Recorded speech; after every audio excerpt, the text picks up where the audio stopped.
Assalamualaikum warahmatullahi wabarakatuh. Alhamdulillah, innal hamdalillah nahmaduhu wa nasta'inuhu wa nastaghfiruh wa na'udzu billahi min shururi anfusina wa min sayyiati a'malina. May yahdihillahu fala mudilla lahu wa may yudlil fala hadiya lahu. Asyhadu an la ilaha illallah wa asyhadu anna wa nabiyyana Muhammadan abduhu wa rasuluh. Allahumma shalli ala Muhammad wa ala Muhammad. Faqala ta'ala fi kitabil karim, ya ayyuhalladzina amanu taqullaha haqqa tuqatih wa la tamutunna illa wa antum muslimun. Ya ayyuhalladzina amanu dzkurullaha dzikran katsiran wasabbihuhu bukratan wa asila. Ya ayyuhalladzina amanu tubu ilallahi taubatan nasuha wa'budu rabbaka hatta ya'tiyakal yaqin. Wa qala Rasulullah sallallahu alaihi wasallam,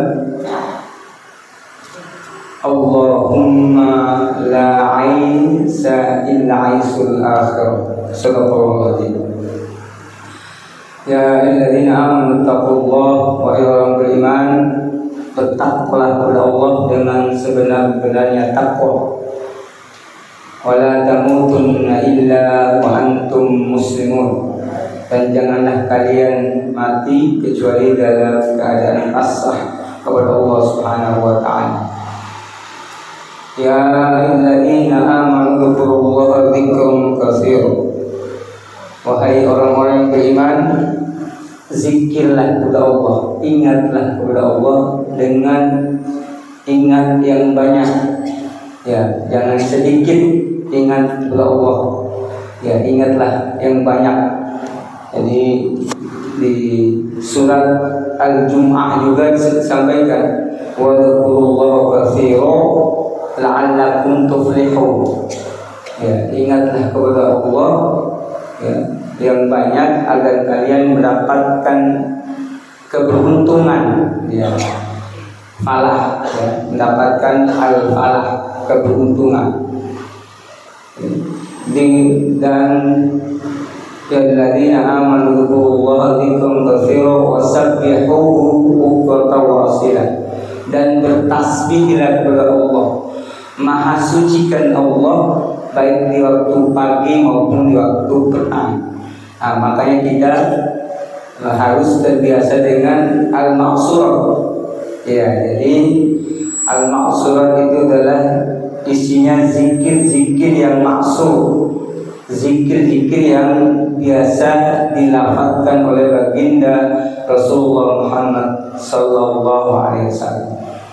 Nah, gitu. Jadi makanya kita diperintahkan untuk banyak zikir berallah baik waktu pagi maupun petang.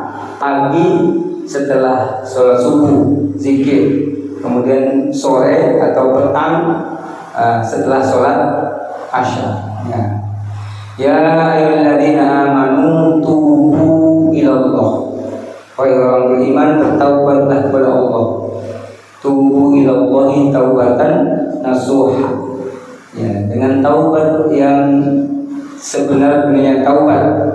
Jadi taubat nasuha itu taubat yang tidak lagi kembali kepada apa yang sudah pernah dilakukan. Nah, tidak diulangi lagi dan membenci amal dosa yang atau maksiat yang pernah dilakukan itu. Nah, itu taubat nasuha. Jadi membenci, tidak mengulangi lagi, ya. Kemudian Allah Subhanahu wa taala ingatkan kita, wa'budu rabbaka, ya, sembahlah Rabb kalian hatta ya'tiyakal yaqin, sampai datang keyakinan. Al-makna al-maut atau al-ajal, ya, jadi ajal. Keyakinan itu adalah kematian atau ajal kita. Makanya jangan sampai kita lengah ya dalam zikir kepada Allah Subhanahu wa taala. Kemudian Rasulullah SAW bersabda, ya ini sebagai pengantar ya pendahuluan, Allahumma la aisa illa aisul akhirah, rawahu Bukhari. Ya Allah, tidak ada kehidupan, ya, dan tidak ada kehidupan illa aisul akhirah, kecuali kehidupan akhir. Nah ini hadis Nabi ini asbabul wurudnya, sebab keluarnya hadis ini pada saat Nabi menggali parit, musim paceklik, musim panas, gali parit dalam rangka untuk menghadapi kaum Quraisy menyerang Madinah. Ya, yang kita kenal dengan perang Khandaq, ya, perang parit. Nah, itu strategi ya. Nah ini, jadi pada saat sulit luar biasa, lapar luar biasa. Tapi apa sabda Nabi kita yang mulia? La aisa illa aisul akhirah. Sesulit apapun kehidupan dunia ini tidak ada sebelah kali dibandingkan nanti kehidupan di akhirat. Ya, itu jemaah sekalian. Oleh dari kita nanti sama-sama kita terus berbekal yang terbaik untuk kembali kepada Allah Subhanahu wa taala. Ini sebagai pendahuluan beberapa ayat yang saya sering bacakan ya, sebagai muqaddimah untuk mengingatkan kita bahwa begitu pentingnya untuk zikir yang banyak kepada Allah Subhanahu wa taala dan menguatkan ya penyembahan kita kepada Allah Subhanahu wa taala.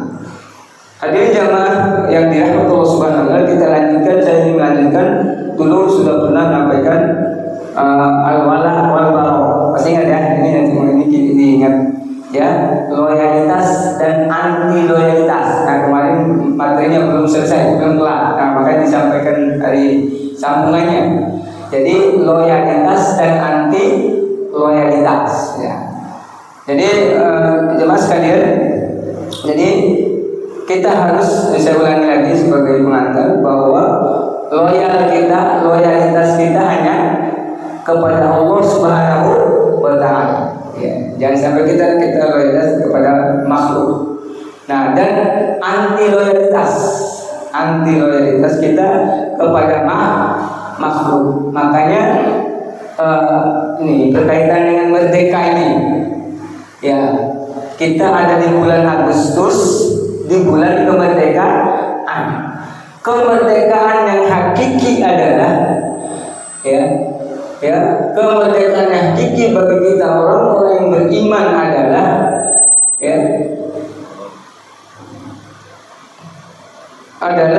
bebas dari penyembahan selain kepada Allah Subhanahu wa taala. Itu kemerdekaan.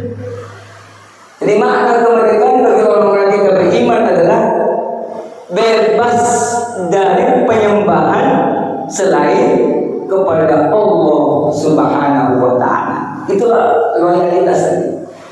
Ya, jadi makanya la ilaha illallah Muhammadur Rasulullah. Ya, jadi kalau la ilaha illallah pasangannya ini Muhammadur ya. Saya ulang lagi.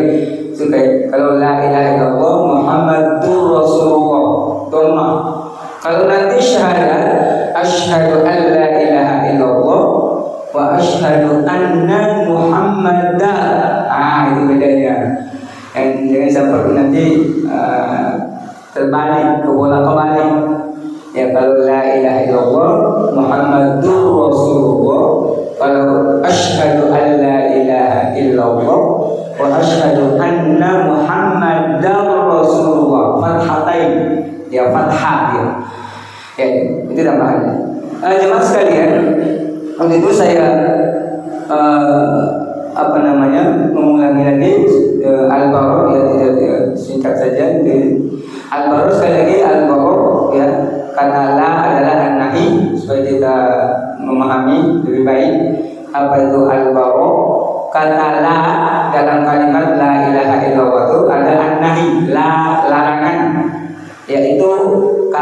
penolakan. Ya, la ilaha. Sedangkan kata ilah sembahan adalah al-manfi, yaitu kata yang ditolak. La ilaha illa, ya, tidak ada Tuhan. La ilaha illa. Di kata la adalah an-nahi, sedangkan kata ilah sesembahan adalah kata al-manfi, kata yang ditolak. Pernyataan la ilaha mengandung makna al-baro. Nah, itu al-baro. La ilaha itu menolak. Al-baro maknanya menolak. Jadi tidak ada loyalitas, ya, kepada selain Allah Subhanahu wa ta'ala, atau berlepas diri. Itulah disebut al-baro. Ya, al-baro, ya, al-baro adalah bermakna menolak atau berlepas diri, Kemudian al-wala, ya, supaya kita ulang ya, review. Al-baro tadi menolak. Sedangkan al-wala, kata illa, ya, illa ada tasydidnya, jadi bukan beda. Nanti kita baca illa dengan illa. Nah, makanya tidak boleh salah kita membaca Al-Quran itu ada tasydid atau tidak, ya. Jadi illa, kata illa adalah al-isbat, ya, kata peneguhan. Illa kecuali, kan, atau pengecualian, ya. Sedangkan kata Allah adalah al-musbat, yang diteguhkan. Illallah, kecuali Allah. Illallah, illa pengecualian. Allah itu adalah kata yang al-musbat, yang diteguhkan atau dikecualikan. Pernyataan illallah, kecuali Allah, mengandung makna al-wala. Al-bara penolakan, al-wala penegasan loyalitas. Makanya al-wala wal bara. Ya, al-wala artinya mengandung makna penegasan loyalitas. Jemaah sekalian dirahmati Allah Subhanahu wa taala. Selanjutnya, ya, kandungannya kita sudah sampaikan pada pekan yang lalu. Pengertian digabung, ya, al-wala wal bara. Apa maknanya? Al-wala wal bara adalah penyesuaian diri seseorang hamba terhadap apa yang dicintai dan diridhoi oleh Allah Ta'ala. Penyesuaian diri seorang hamba terhadap apa yang dicintai dan diridhoi Allah Ta'ala, serta apa yang dibenci dan dimurkai olehnya atau oleh Allah dalam hal perkataan, ya, takrir, perbuatan, ya, amal, dan kepercayaan, keyakinan. Jadi dalam hal perkataan, perbuatan, dan kepercayaan. Nah, itu. Jadi sekali lagi saya ulangi, apa itu al-wala wal bara? Penyesuaian diri seorang hamba terhadap apa yang dicintai dan diridhoi oleh Allah. Ya, kita harus sesuaikan. Kalau Allah cinta, kalau Allah ridho, ya monggo ikut. Nah, gitu bahasa gampangnya, gitu. Kalau Allah cinta, kalau Allah ridho, monggo diikuti, diamalkan. Dan serta apa yang dibenci dan dimurkai oleh Allah dalam hal perkataan, perbuatan, ataupun kepercayaan. Kalau dibenci oleh Allah, ya, salah satu yang paling dibenci adalah musyrik. Maka yang musyrik itu tidak diampuni dosanya, ya. Orang musyrik, orang syirik itu dosa tidak terampuni. Innallaha la yughayyiru innallaha la yusyriku bihi ayyushraka bihi.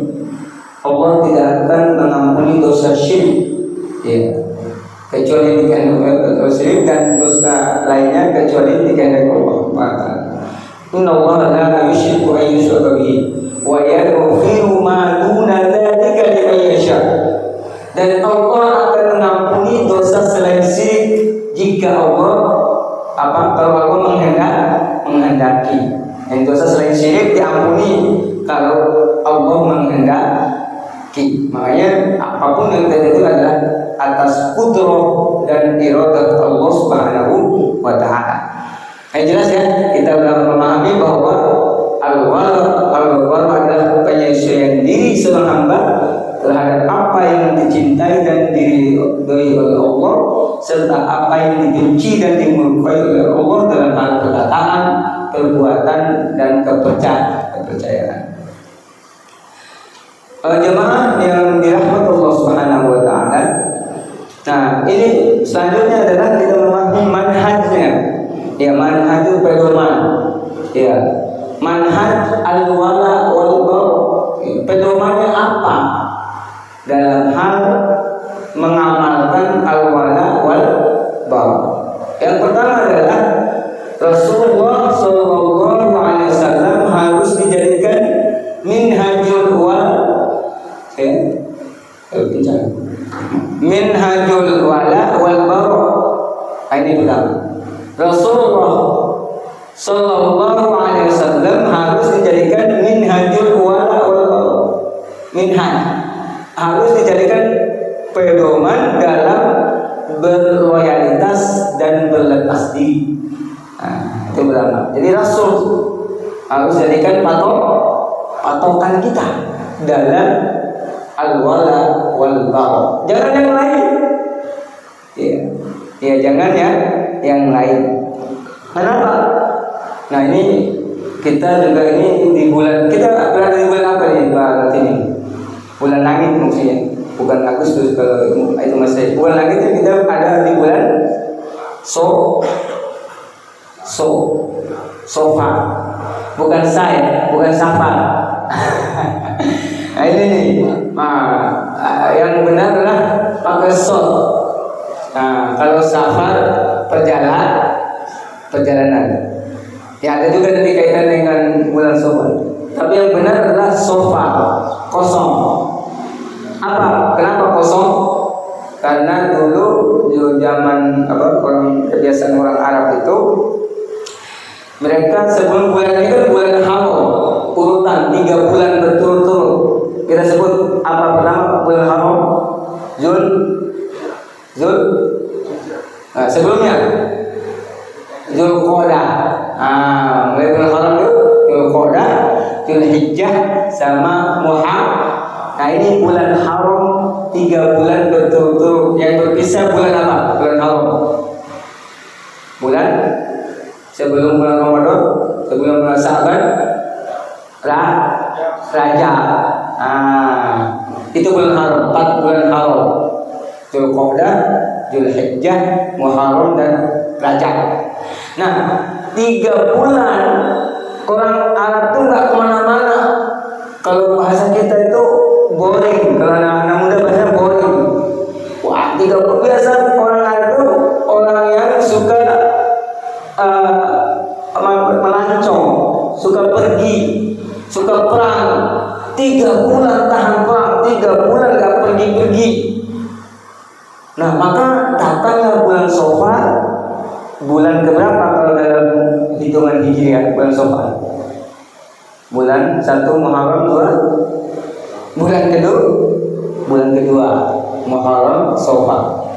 Nah, nanti kita lanjut dengan bulan ketiga, bulan apa?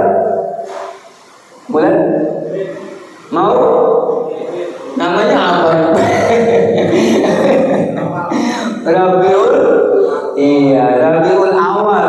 Nah, kita kenalnya bulan Maulid aja gitu. Nah itu kita sebentar lagi akan masuk bulan Nabi. Nah, bulan tadi nanti intinya di Maulid itu adalah bagaimana sebenarnya bulan Maulid diadakan Maulid itu supaya kita kembali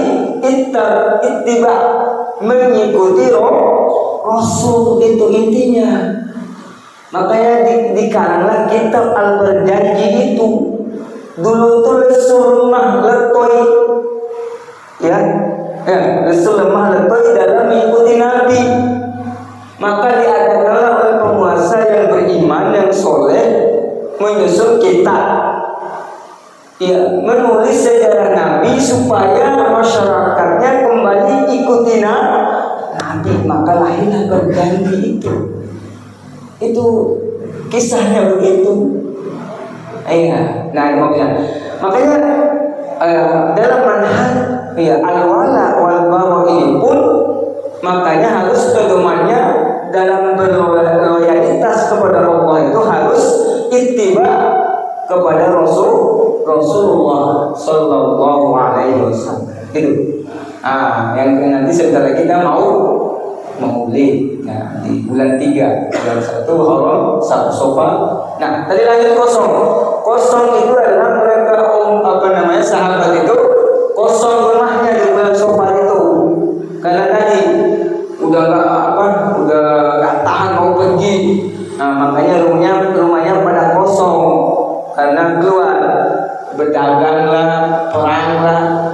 Nah, karena orang Arab itu suka berpergi, ya, kafir Quraisy. Makanya Allah abadikan dalam surat Al-Quraisy. Ya, liila fi Quraisy. Ya, ila fihim rihlatash syita'i was-shayf. Ya, liila orang Quraisy itu suka ila fi rihlah. Nah, ini sudah bahasa Indonesia nih. Ilahi mereka suka rihlah, suka jalan-jalan. Baik di musim dingin ke Yaman, kalau musim panas ke Syam, yang sekarang Palestina. Nah, Syam itu adalah masuk Syria, Palestina dan sekitarnya. Yang di surat Al-Isra ayat 1 haulahu. Nah, kalau Islami orang itu. Nah, itu. Jadi orang Quraisy itu suka, makanya kalau bulan Safar rumahnya kosong, makanya disebut Safar. Dari kata sifrun, 0. Ya, dalam angka hitungan angka kita mulai dari sifrun, baru wahidun saat akhir sifrun, 0. Rumahnya kosong. Ya, karena pada pergi tadi. Nah, itu jemaah sekalian. Satu itu tadi ya. Kita harus pedoman manhaj ya, atau manhaj untuk loyalitas itu hanya adalah bagaimana mengikuti Rasulullah SAW. Yang kedua, Allah Ta'ala adalah masdar atau sumber nilai, sedangkan Rasul menunjukkan kaifiyat, contoh pelaksanaan. Dan kita selaku mukmin, orang-orang yang beriman, menjadi tamfidan, pelaksana. Jadi Allah adalah sumber nilai. Tidak ada kebenaran di alam ini kecuali dari Allah. Makanya kemarin kita di keluar subuh ya, kebenaran itu, kelompok kebenaran itu bukan banyak orang. Ya. Kebenaran itu adalah apabila landasan dari Allah Subhanahu wa Ta'ala. Al-haqqu min rabbikum. Ya, al-haqqu min rabbikum. Kebenaran itu dari Rabb kalian, dari Allah Subhanahu wa Ta'ala. Wala takunanna minal mumtarin, dan janganlah kalian ragu. Nah, kalau sudah itu kebenaran dari Allah Subhanahu wa Ta'ala, kita tidak boleh ragu. Makanya surat pertama di Al-Baqarah ayat keduanya, Alif Lam Mim, dzalikal kitabu la raiba fihi hudal lil muttaqin.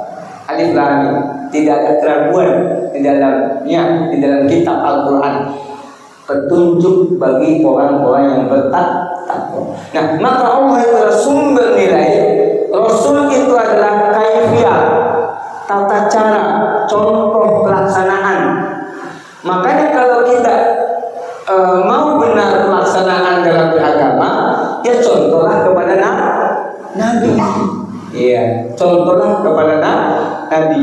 Allah Subhanahu wa taala berfirman di surat 3, surat Ali Imran ayat 31, ya. Qul in kuntum tuhibbunallah fattabi'uni yuhibbukumullah wa yaghfir lakum dzunubakum wallahu ghafurur rahim. Ya. Qul, katakanlah Muhammad, Qul in kuntum tuhibbunallah, jika kalian mencintai Allah, ya. Allah tegaskan, jika kalian mencintai Allah, qul in kuntum tuhibbunallah fattabi'uni, maka ikuti Rasul. Ya. Fattabi'uni, ikutilah Nabi Muhammad. Ya. Qul in kuntum tuhibbunallah fattabi'uni, ya, yuhibbukumullah wa yaghfir lakum. Kalau kalian cintai Allah dan mengikuti Rasul, niscaya Allah akan mencintai kalian dan mengampuni dosa-dosa kalian. Nah, makanya kita penting cinta kepada Nabi itu. Belum ikut kita cinta saja sudah diampuni dosa. Sudah dicintai oleh Allah Subhanahu wa taala. Makanya banyaklah berselawat kepada Nabi Muhammad sallallahu alaihi wasallam. Ya, kita harus banyak selawat. Makanya doa itu bagus sekali rahasianya supaya kita dikabul oleh Allah. Sebut nama Allah, sebut nama Nabi. Selawat itu baru doa. Minta apa? Iya, itu kuncinya. Sebut dulu la ilaha illallah Muhammadur Rasulullah beberapa kali, ya 3 kali, boleh banyak, baru Allahumma sholli ala Muhammad wa Muhammad, baru kita minta hamdalah, baru kita minta, ya, minta kepada Allah, jangan minta kepada manusia. Makanya doa itu gak perlu banyak. Apa yang kita butuhkan hari ini, yang saya sudah pernah sampaikan juga, doa itu gak perlu banyak. Coba bapak-bapak lihat contoh doa-doa dari para sahabat, satu hal aja diulang-ulang, ya, dan doa itu sendiri aja. Mungkin beda kebutuhan saya dengan Pak Sayuti. Hari ini Pak Sayuti gak punya beras, saya gak punya ikan. Fotonya sama, padahal beda kebutuhannya. Hari ini saya tidak punya uang untuk bayar anak sekolah. Pak Nanang, Pak Haji Nanang, masalahnya adalah tidak punya uang untuk bayar cicilan rumah. Ya doa sesuai kebutuhan kita. Minta kepada Allah. Nanti Allah akan mengirim manusia kepada kita atau apa kemudahan-kemudahan itu. Coba jemaah sekalian, contoh-contoh doa Nabi atau sahabat Nabi berdoa, gak panjang. Apalagi doa di sholat tahajud kita. Meminta pada Allah, mudahkan dia. Jadi sesuai dengan kebutuhan. Ya. Nah, yang kedua ya, di manhaj pedoman dalam al-wala wal bara. Jadi pedomannya kepada Nabi. Yang kedua adalah Allah itu yang punya sumber nilai, sumber kebenaran. Yang kedua adalah contohnya Nabi. Makanya Al-Quran itu harus tidak boleh lepas dari hadis. Karena hadis adalah penjelasan mengenai Al-Quran. Kaifiyah, tata cara yang umum di Al-Quran nanti akan dijelaskan di hadis. Contoh sholat ada nggak diajarkan mengenai cara sholat di Al-Quran? Nggak ada. Ya benar kalau di Al-Quran nggak diajarkan tata cara sholat. Ya benar, nggak ada tata cara sholat di Al-Quran. Tata cara sholat di mana? Di hadis adanya. Cuma dalam Al-Quran disebut, ya, qul uhiya ilaik, ya annakum ya wa aqimis sholata inna sholata tanha 'anil fahsya'i wal munkar. Dirikanlah sholat karena sholat itu mencegah dari perbuatan dimuna. Bagaimana sholatnya? Makanya hadis apa namanya, sholatlah sebagaimana sholatku, kata Nabi, hadisnya gitu.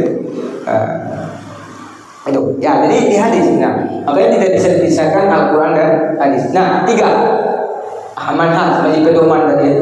3 ringkasnya yang ketiga, al-wala dan barok dapat dilaksanakan dengan sempurna jika kita bersikap ittiba, mengikuti Nabi tadi. Jadi mengikuti Nabi Muhammad SAW itu sempurnanya. Jadi realisasi daripada al-wara wal bara adalah apa-apa yang sudah pernah dicontohkan oleh baginda Rasulullah Muhammad sallallahu alaihi wasallam. Jemaah sekalian, ya. Yang ini beberapa contoh ya, ya, tidak dilarang berbuat baik dan adil ya, walaupun kepada orang, ini contoh penerapan dalam kehidupan ya, kita tidak dilarang berbuat baik dan adil kepada siapapun, termasuk kepada non muslim, selama tidak mengganggu dan tidak mengusir. Nah, itu contoh yang agak ini aja ya. Jadi kalau tidak biasa contohnya, Allah Subhanahu wa taala berfirman ya dalam surat Al-Mumtahanah ya, surat ke-60 ayat 8, A'udzubillahi minasyaitonir rajim. La yanhaakumullahu 'anil ladzina la yuqatilukum fid din wa lam yukhrijukum min diyarikum an tabarruhum wa tuqsitu ilaihim innallaha yuhibbul muqsitin. Allah tidak melarang kamu untuk berbuat baik dan berlaku adil terhadap orang-orang yang tiada memerangimu. Ya, ingat. Jadi Allah tidak melarang kamu berbuat baik dan berlaku adil terhadap orang-orang yang tiada memerangimu karena agama dan tidak pula mengusir kamu dari negerimu. Ya, sungguhnya Allah menyukai orang-orang yang berlaku adil. Jadi keadilan itu, jemaah sekalian, tidak boleh memandang apakah itu dia muslim atau non muslim. Maka keadilan harus, ini contoh, harus ditegakkan. Dan itulah dari Rasul baik kepada Yahudi pun sekalipun, kalau berperkara, nah ini contoh, makanya kita ikut itu, beriktiba kepada Nabi. Makanya kasus setelah Nabi meninggal adalah kasus terjadi pada khalifah kedua, yaitu Umar bin Khattab. Gubernurnya adalah siapa? Jadi di saat Abi Waqqas saya lupa ya. Gubernurnya melakukan ketidakadilan kepada seorang Yahudi. Ya, karena mau membangun jalan atau untuk kepentingan negara, maka ada rumah Yahudi. Nah, si Amr bin As, namanya gubernurnya itu Amr bin As. Maka dia kepada mentang-mentang orang Yahudi, maka dia main bablas aja di rumah Yahudi. Ya, Yahudi mengambek ya, bahasa kita marah-marah dan itu. Makanya lapor pada Umar bin Khattab kan. Dan kisah itu tahu ya, kisahnya itu. Nah, kan dikira karena bukan orang Islam. Nah ini Nabi kan begitu. Makanya ittiba, Umar ittiba kepada Nabi bahwa kepada siapapun kita harus berlaku adil. Yahudi lapor kepada khalifah sebagai presiden. Siapa presiden satu? Umar bin Khattab. Kepada Yahudi, udah jalan dari dari Syam itu jalan ke Madinah. Dikiranya Umar itu ada di istana.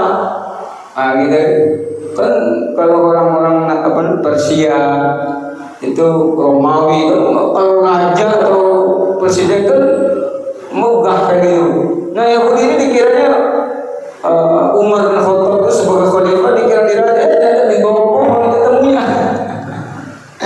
ketemunya di bawah pohon. Nah Yahudi menyampaikan ininya masalahnya. Nah setelah tadi cerita enggak ambil tulang, lah kok ambil tulang? Ambil tulang di sampah tuh. Nah saya mau mengadukan supaya dapat keadilan, malah disuruh ambil tulang kan gitu. Saya diambil tulang, ya udah ambil, ambil tulang, di tulang itu sama apa namanya pedang, pakai garis Umar Khattab, garis tulang itu dibawa ke gubernur kamu. Nah ini doang. Bukan saya kita, kok ini doang? Iya bawa. Baru sampai di Amr bin As, itu gemetar ke si Amr bin As. Jangan main-main dengan keadilan, walaupun ini Yahudi, ya. Jadi makanya kita dilarang ya, tidak boleh main-main dengan keadilan walaupun kepada orang. Nah, ini contohnya ya, ini contoh bahwa begitulah kemuliaan ajaran Islam, beritiba kepada Nabi Muhammad SAW. Masih ya? Ya, baik. Lanjut. Yang kedua, lanjutannya surat Al-Mumtahanah ayat 9. Allah Subhanahu wa taala berfirman, Innama yanhaakumullahu 'anil ladzina qataluukum fid din wa akhrajuukum min diyarikum wa dhaharu 'ala ikhrajikum an tawallawhum wa may yatawallawhum fa ulaika humul zalimun. Nah, sesungguhnya Allah hanya melarang kamu menjadikan sebagai kawanmu orang-orang yang memerangi kamu karena agama dan mengusir kamu dari negerimu. Nah tadi kalau orang non-Islam itu tidak mengganggu kita dan tidak mengusir kita, ya tidak ada masalah. Nah ini ayatnya selanjutnya. Sesungguhnya Allah hanya melarang kamu menjadikan sebagai kawanmu orang-orang yang memerangi kamu karena agama dan mengusir kamu dari negerimu, dan membantu orang lain untuk mengusirmu, dan barang siapa menjadikan mereka sebagai kawan, maka mereka itulah orang-orang zalim. Ya, jadi tidak boleh berkawan dengan orang-orang yang memusuhi kita. Ya, orang-orang muslim yang memusuhi. Kalau tidak, ya boleh kita bergaul, ya, bermasyarakat. Tapi kalau mengusir dan membenci kita, itu lawan, ya itulah kezaliman. Nah itu contohnya ittiba, ya. Jemaah sekalian, artinya, nah kenapa? Karena pernah dicontohkan Nabi dengan hidup dengan orang non Muslim, ya termasuk yang dekat, yang tidak beriman. Yang paling dekat dengan Nabi siapa? Yang tidak beriman sampai meninggalnya, Abu Thalib.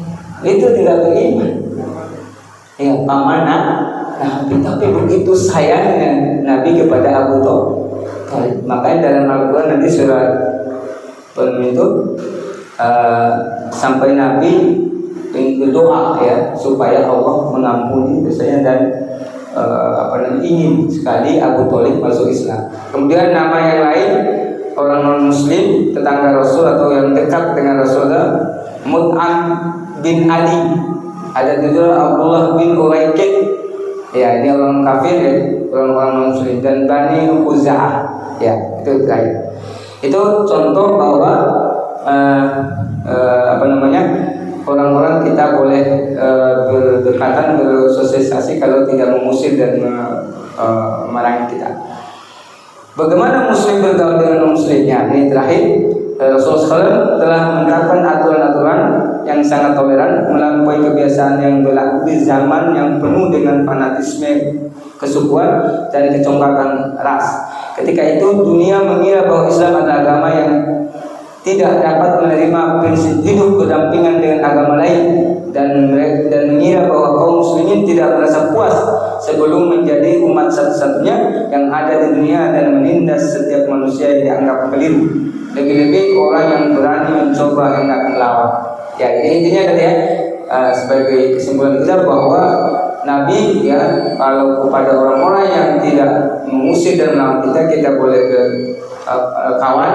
Kalau itu orang yang memerangi kita dan mengusir kita tidak boleh. Itulah orang atau menjadi kawan atau lawan kezaliman dalam agama. Demikian jemaah sekalian, semoga Allah Subhanahu wa taala memberikan petunjuk dan bimbingannya kepada kita untuk senantiasa beriktiba kepada baginda Rasulullah Muhammad sallallahu alaihi wasallam. Mohon maaf atas segala kesalahan dan kekeliruan.